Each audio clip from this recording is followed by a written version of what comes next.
Olá, ela é da terceira turma do curso de jornalismo da Universidade Presbiteriana Mackenzie. Formada em 2004, é diretora de comunicação na agência Weber Shandwick. Especializada em comunicação externa e interna, assessoria de imprensa, media training, gestão de crises, marketing digital e relações públicas, já trabalhou no atendimento a empresas como General Motors, Microsoft, BMW e Mastercard, entre outras. O programa Memória do curso de jornalismo recebe a jornalista Pamela Forte. Pamela, obrigado pela presença. Imagina, Vanderlei, é um prazer estar aqui com você, voltar aqui ao Mackenzie, é uma delícia estar aqui. É sempre um prazer receber vocês aí, os alunos das primeiras turmas, os desbravadores, né? Isso. E falando nisso, você, assim como seus colegas da terceira turma, como é que foi pegar um curso tão no início? Olha, Vanderlei, é claro que como todo mundo que deve ter chegado aqui, a gente tinha um certo receio, um certo medinho. Eu, pelo menos, lembro de perguntar muito para a chefia de departamento na época, mas o Mackenzie trouxe muita segurança, né? Eu lembro muito de uma frase que foi dita na época que foi este curso é a menina dos olhos do reitor, porque ele vai dar muita visibilidade para a faculdade. E saber que você está numa universidade que já tem uma estrutura, te dá uma tranquilidade, né? E por que você escolheu jornalismo? Eu sempre gostei muito de escrever, de falar, né? Eu sempre gostei muito dessa coisa da comunicação. Na época da escola eu ganhava curso de redação na escola, no Lions Club, então eu estava sempre muito envolvida com tudo isso. Então é algo que foi meio que natural, eu já sabia, acho que quase não havia outro caminho para mim, sabe? Foi muito natural essa escolha. Que recordações você tem desses 4 anos de faculdade? Eu tenho muitas recordações, Vanderlei, muitas mesmo, assim, desde chegar aqui, né? Para mim isso aqui tudo era um universo novo. Eu moro ainda na zona norte da cidade, né? Eu brinco aqui, assim, atravessar o rio Tietê, né? Abriu-se um novo mundo para mim em muitos sentidos, né? Ir para o centro. Ir para o centro da cidade, né? Passar a ter minha vida para cá, conhecer tudo isso aqui e conhecer o Mackenzie, né? Aquela coisa de trazer muita gente, muitos pontos de vista. Muito conhecimento aqui.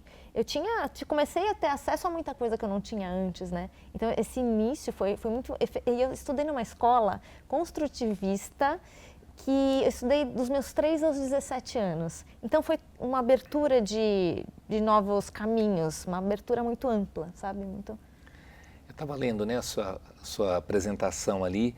Você imagina que eu estivesse lendo isso em 2004? Você imaginava isso para a tua carreira? Nossa, não imaginava, Vanderlei, não imaginava nada deste momento. Né? Eu saí com uma cabeça muito focada em me tornar jornalista de redação, né? E fui em busca disso, fui atrás disso. Comecei em jornais pequenos, um jornal de bairro, que eu fiquei bastante tempo, a Gazeta da Zona Norte, acho que até hoje é o maior jornal de bairro da cidade, né? Comecei ali e fui buscando, assim, de pouquinho em pouquinho, pois fui para um jornal, para o Metro News, que também acho que não circula mais hoje. Depois fui para a Revista Imprensa, que eu amei estar na Revista Imprensa, assim, né? Conheci alguns dos maiores jornalistas do Brasil, eu conheci lá, pude entrevistá-los. Então, mas assim... Que era uma revista especializada no jornalismo, né? Isso. Que tratava dos bastidores do jornalismo, né? Dos bastidores do jornalismo, da comunicação como um todo. Era incrível, a gente fazia um jornalismo de muita qualidade ali, né? Eu trabalhei com gente ali que eu tenho muito orgulho de ter trocado com essas pessoas.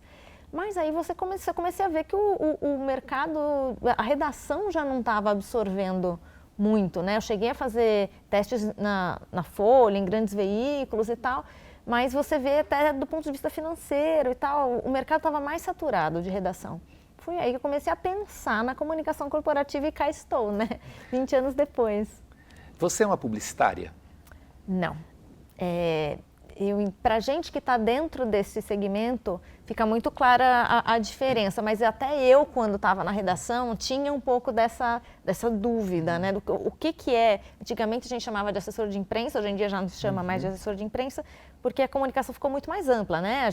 Antigamente a gente pensava na imprensa exclusivamente. Hoje em dia, uma agência como a Weber Shandwick, a gente pensa na comunicação de uma maneira super ampla, né? A gente pensa nas redes sociais, nos influenciadores digitais, a gente pensa nos novos formatos de mídia que a gente tem, podcast, de muitas maneiras, né? Então, o que eu trabalho hoje em dia é muito a parte orgânica. como que eu faço as pessoas falarem de uma empresa, de uma ideia, de uma marca, de uma maneira orgânica. A parte da publicidade está muito mais voltada a ações pagas.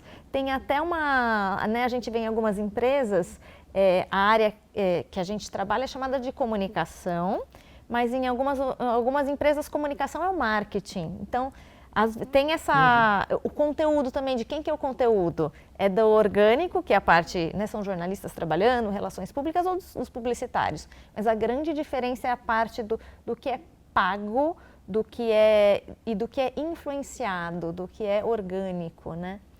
Você citou uma função que eu me arrisco a dizer que talvez 5, 10 anos não existia, que é o influenciador.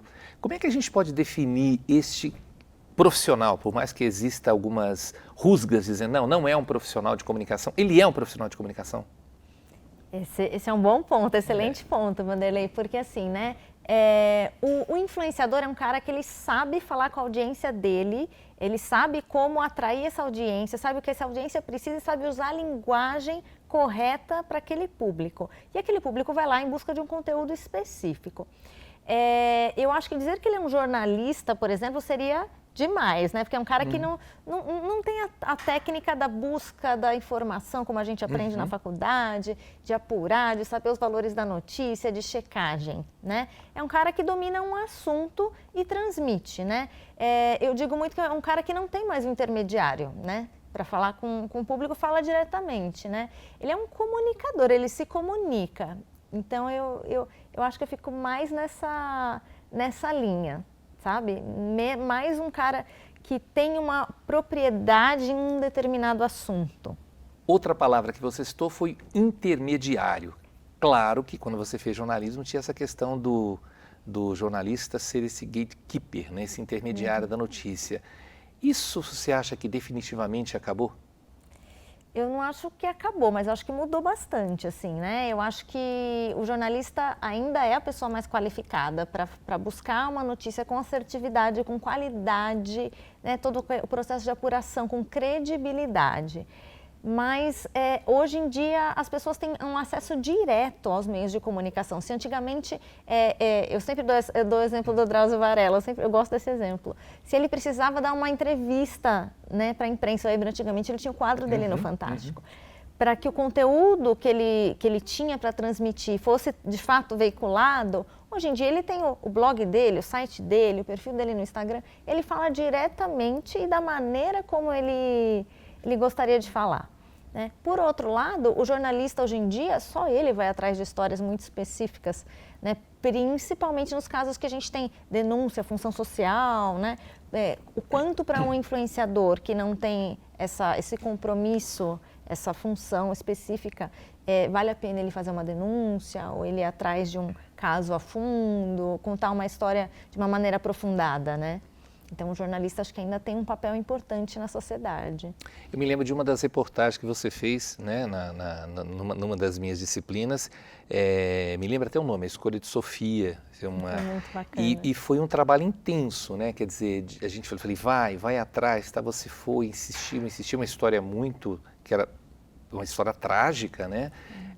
Como é que foi realizar esse tipo de trabalho na faculdade? Você acha que esse tipo de trabalho e outros trabalhos que você realizou te ajudou na carreira?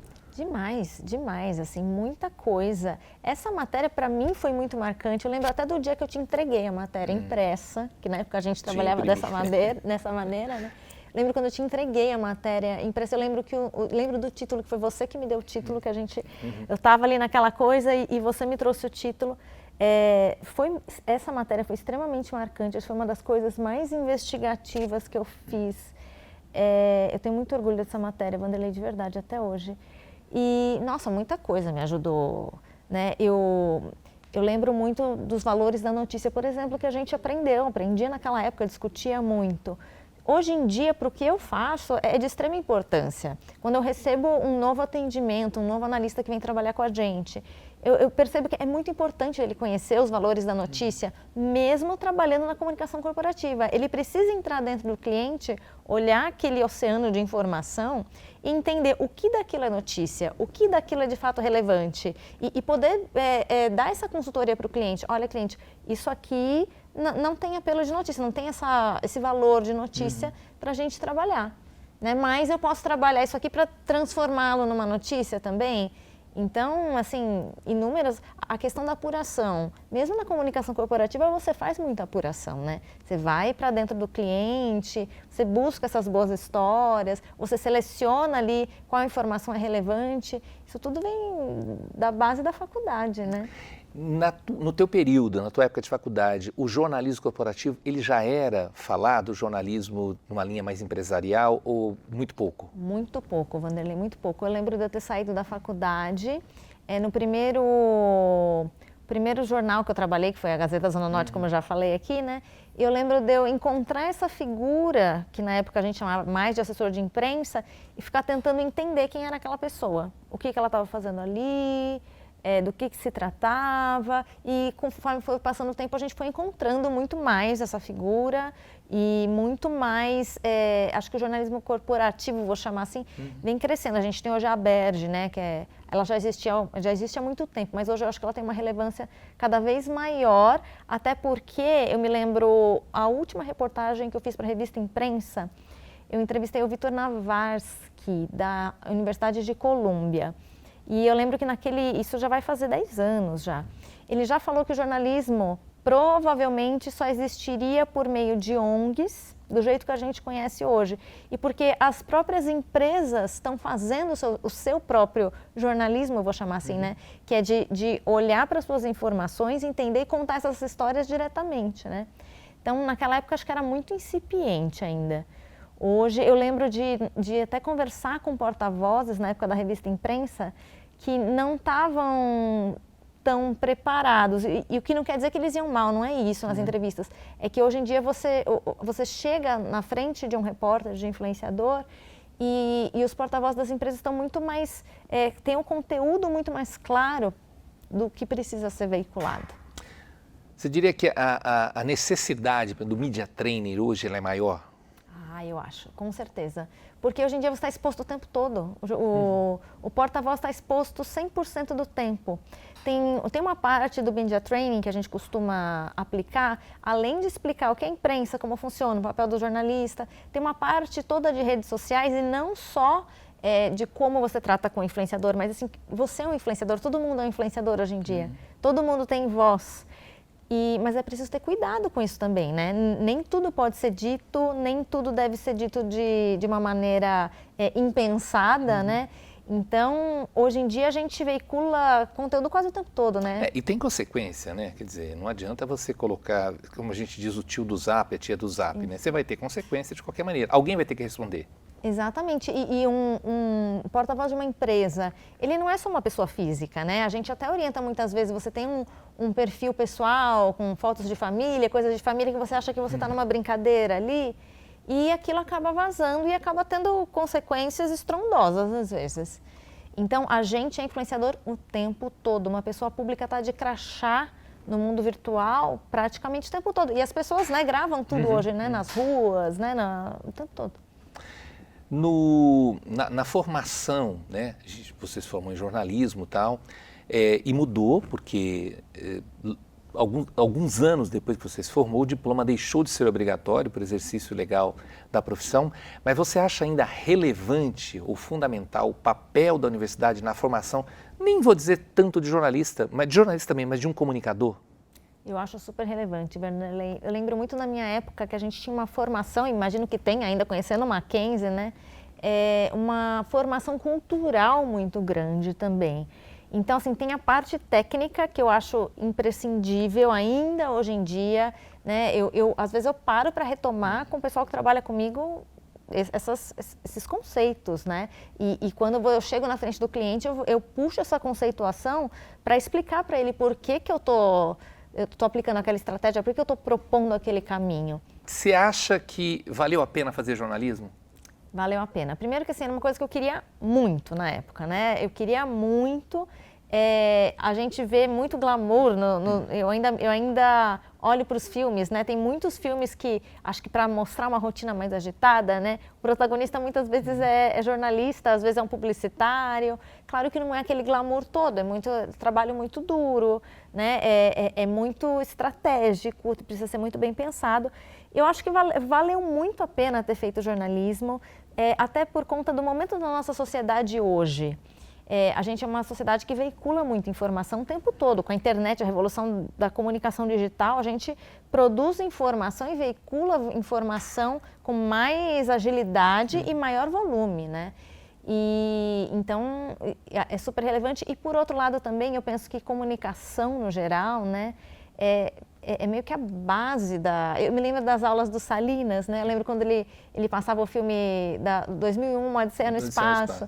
E tem um momento do filme que fica muito claro. Eu lembro muito do Salinas pausando aquele momento do vídeo e falando assim, olha, este é o momento do início da linguagem verbal, né? Ali tem toda uma alegoria no filme. Poxa, então assim, a linguagem verbal da gente permitiu a gente sair daquele momento, né, retratado no vídeo ali, uma coisa mais primitiva, para chegar onde a gente chegou nesse momento da civilização. Se a gente tem avanço científico, é por conta dessa transmissão da informação e do conhecimento, né?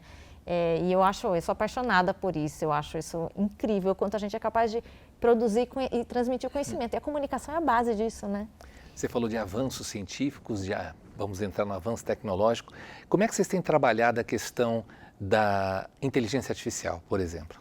A inteligência artificial a gente tem olhado com parcimônia, mas ao mesmo tempo com curiosidade para entender como que ela pode atuar em prol do nosso trabalho, né? Uma coisa que a gente tem discutido muito, por exemplo, é que a gente não vai precisar mais, vai precisar, né? A gente influencia o jornalista, o influenciador, mas vai precisar influenciar a inteligência artificial também com o tempo, né? Quais são as palavras que eu vou usar no discurso para que a inteligência artificial capte esse discurso, porque é um grande condensador de informação, né? Então, como que isso vai transmitir essa informação? Qual informação ela vai escolher? E onde que eu tenho que estar para que a informação chegue ali naquela ferramenta? O curso vai fazer 25 anos em 2025, né? Obrigado por você ter participado desse processo, desses 25 anos e ter colaborado, né, também com a construção do curso. Imagina, para mim é uma alegria, assim, poder ter feito e fazer parte disso ainda, assim, de alguma maneira. E legal saber que você está atuando, não especificamente na redação, como muitos dos seus colegas não devem estar atuando especificamente na redação, mas continuam atuando no mundo da comunicação. E que, de certa forma, o curso e a própria universidade te ajudou na formação. Sem dúvida, Vanderlei. E obrigado por você ter vindo. Imagina, prazer estar aqui.